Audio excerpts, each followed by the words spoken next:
On July 9, 2025, former U.S. President Donald Trump hosted 5 African heads of state at a high-profile summit in Washington.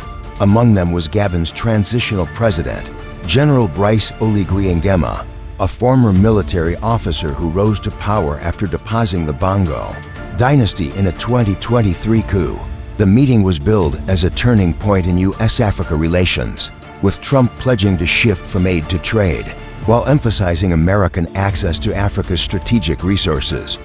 What followed, however, was a media frenzy that spiraled into viral speculation, particularly around an unverified claim that Traore, a prominent West African leader, was shocked by Nguema's actions following the Trump meeting.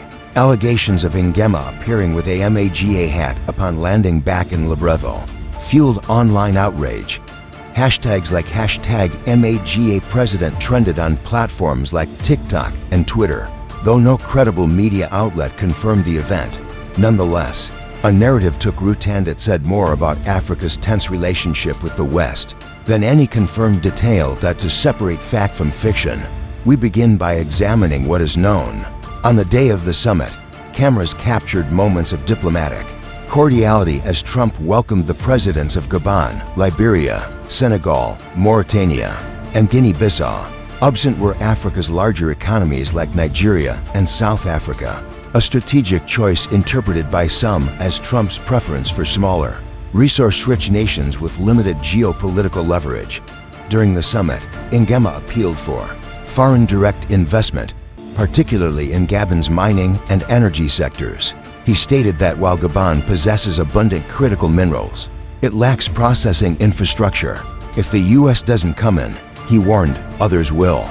No reference was made during the summit to partisan symbols such as MAGA hats, nor did any footage show Nguema aligning himself with any specific U.S. political faction. Yet a viral video appeared days later showing what appeared to be Nguema exiting a plane holding a red cap. The footage was low resolution, with no clear insignia visible. Nevertheless, captions and narration dubbed it the MAGA moment. The video spread rapidly across social media, with prominent influencers accusing Nguema of selling out African sovereignty.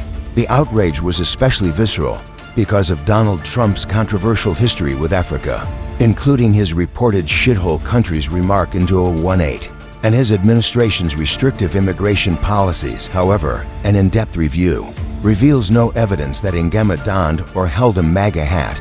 Reuters, AP, Al Jazeera, and the BBC made no mention of it. Gabonese state media released official footage of Nguema's arrival without any such incident. The red hat theory, it seems, was a manufactured outrage or, at best, a misinterpreted image. Yet the uproar speaks to deeper anxieties, concerns over African leaders cozying up to Western powers historically associated with exploitation. Even without a hat, Nguema's enthusiastic participation in the summit, coupled with his alignment with Trump's investment rhetoric, was enough to spark fears of symbolic submission. And then there's the character of Traore, presumably Captain Ibrahim Traoré of Burkina Faso, another military leader who took power through a coup in 2022. Known for his anti-colonial stance and refusal to cooperate with Western military programs, Traore has become a symbolic figure for Pan-African resistance. His government has expelled French troops, banned French media, and tightened ties with Russia. Though there is no verified reaction from Traore regarding Nguema's U.S. trip, fictional narratives began to emerge claiming he had expressed shock at Nguema's posture toward Trump. No official statement supports this. In fact, Burkina Faso's government has made no public comment on the summit. The real issue is not whether a hat was worn or not. It is the symbolism, the optics of a post-coup African president engaging with a U.S. leader many Africans view as disrespectful or imperialistic. Trump's pivot to Africa is transactional. He wants critical minerals, market access, and immigration deals in exchange for security cooperation and trade. During the summit, Trump told African leaders, "You guys are going to fight. We are not going to trade," and we seem to be quite successful in doing that. While likely intended as a joke, the phrasing felt condescending to many viewers, especially when followed by his praise of Liberian President Joseph Boakai's English fluency.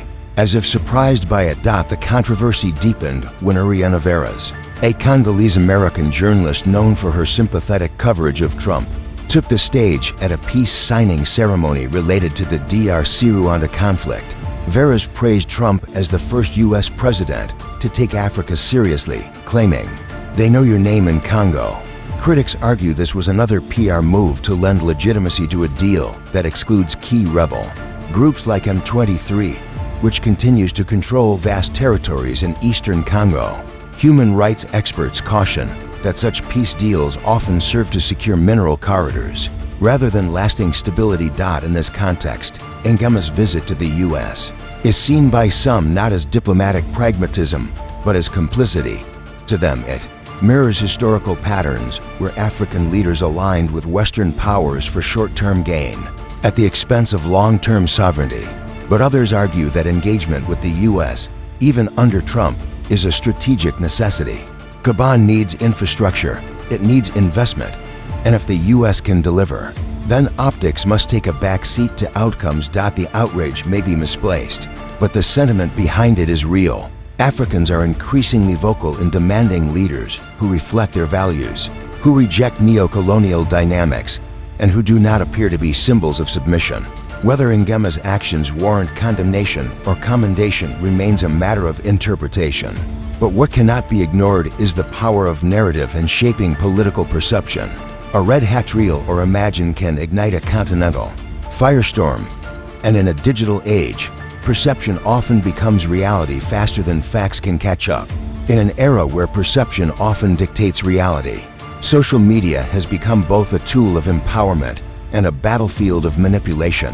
As soon as the alleged MAGA hat image surfaced, African digital activists and influencers picked up the narrative, amplifying what may have been nothing more than a misunderstood moment. Memes circulated, satirical videos were produced, Pan-African forums erupted with debates about loyalty, pride, and betrayal. The image, low resolution, possibly edited, became more powerful than verified reports. Disinformation moved faster than truth, and emotion overtook fact. And this is where the damage deepens. In a post-colonial continent still healing from centuries of exploitation, symbols matter. A hat is not just a hat when it's tied to a political figure known for openly disparaging Africa. It becomes a banner, a message, a warning. Whether or not President Nguema ever wore, it becomes secondary to the outrage it triggered. Political opponents seized the moment. Independent YouTubers and commentators declared the dawn of Africa's first MAGA president. Pan-African groups that once welcomed Nguema's rise as a break from dynasty rule began questioning whether he was simply another pawn in a global game. But behind the memes and hashtags lies a darker strategy: narrative warfare. Disinformation campaigns have been weaponized by both state and non-state actors. Algorithms reward engagement, not accuracy. The more controversial a post, the more attention it receives. So even well-meaning users become unintentional amplifiers of falsehoods. A shaky clip becomes evidence. A silence from a leader like Traore becomes shock. The internet fills in the blanks with drama, not diligence. Meanwhile, actual geopolitics unfold. The U.S. under Trump is not engaging with Africa out of altruism. It's strategic competition with China, resource security, and migration control. Gabon's offer to the U.S. process our minerals before someone else does is not treason. It's economic realism. The danger lies in how that realism is perceived. In a world where sovereignty must be seen, not just stated, optics can determine legitimacy. Even a pragmatic decision like attracting American investment can appear as betrayal when packaged with the wrong symbol. Consider Traore again not as a vocal critic of Nguema in the situation, but as a counter-symbol where Nguema is viewed as compliant, Traore is seen as defiant. He rejects French and American partnerships that come with strings. He has nationalized security decisions. He speaks the language of independence, even at the cost of international isolation. Whether his model is sustainable or not, it has captured the imagination of Africa's youth. He represents dignity in the face of pressure. Nguema, in contrast, now faces an uphill battle to prove his diplomacy is strength, not subservience. This dichotomy, defiant versus diplomatic, echoes across the continent. Leaders are caught in a vice. On one side, the urgent need for development, investment, and global cooperation. On the other, the rising expectation from their people to reject historical patterns of submission. Can a leader both negotiate with superpowers and remain fully sovereign in the eyes of their people? Or does any handshake with the West now risk being interpreted as surrender? And then there's the media's role. The viral narrative about the MAGA hat illustrates how even a fabricated moment can rewrite a man's political legacy. Entire political discourses were shaped not by his policies, but by an unverified clip. Newsrooms struggled to keep up. Verified fact-checking posts received a fraction of the engagement the fake story did. In the minds of many, it no longer mattered whether the hat existed. What mattered was the message they believed it sent. What we see here is a larger struggle over Africa's political identity in the digital age. The continent is no longer just fighting economic battles, it is fighting narrative wars. Who controls the story? Who defines dignity? And how do leaders navigate this storm while actually delivering results on the ground? Gabon, for instance, does need help processing its resources. It does need infrastructure. Its people want jobs, education, and health care. Nguema's meeting with Trump, controversial or not, was an attempt to unlock these needs. But intent can be lost in translation when filtered through digital outrage. If the outcome is investment without exploitation, perhaps history will judge him differently. But if the deals follow past patterns where resources flow out and dependency deepens, then the outrage may prove prophetic. For Traore, the challenge is different. His popularity among the youth and his rejection of Western influence make him a beacon for a new African consciousness. But sovereignty without development can sour into stagnation. If his model cannot deliver growth, schools, and stability, then rhetoric will not be enough. Africa must find a way forward that combines both visions. A path that asserts independence without isolating opportunity. A diplomacy that does not look like deference.